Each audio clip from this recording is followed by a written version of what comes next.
vuče. A ipak je tu Etix, ima Cavendish trojicu vozača ispred sebe i na dobroj su poziciji. Sad ćemo vidjeti kad skrenu na ono popločanje kako će tu odraditi. Dosta su rano ostali sami vozači Lamprea tu na vrhu. Neće ova brzina još ovako ostati i sklanja se vozač iz Vini Fantinija. Sada Etix menja stranu, znaju da treba se skrene levo. U taj ograđeni deo. Pokušava tu da navuče vozač iz Rapak, ali izgubio negde svoje vozače uz put. Cavendish ima svoje ljude, četvorica su tu za njega. Vozači iz Lamprea se guraju i pokvarili su voz ovde Cavendishu. Još je rano da se izađe u sprint.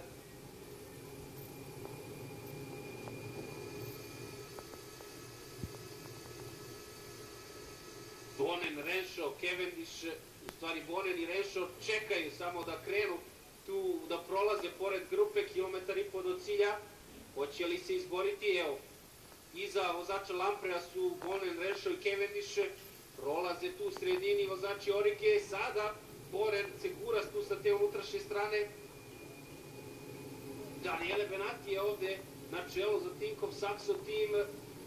Ponestaje mesta ovde na drumu, Top Sport Flandere se gura, Greipel je sam tamo na metru sa spoljne strane, Saša Modolo je tu u sredini za Lampre, neko iz Top Sport Flandere pokušava da uđe tu u zavetrinu, gura se sa Renshawom, odbija se od Renshawom, sada u sredini prolaze Bonen, Renshaw i Cavendish na odličnoj poziciji. Pogledajte kako ovo školski izgleda, sada tek kreće prava brzina, Greipel je zatvoren u sredini, prolazi ima jednog svog vozača.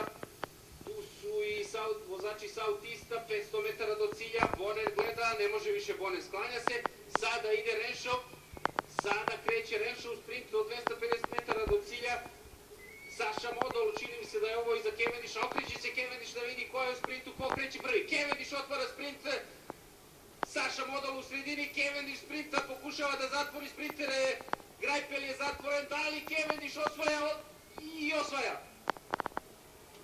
Caleb Evan je tu čak pustio volan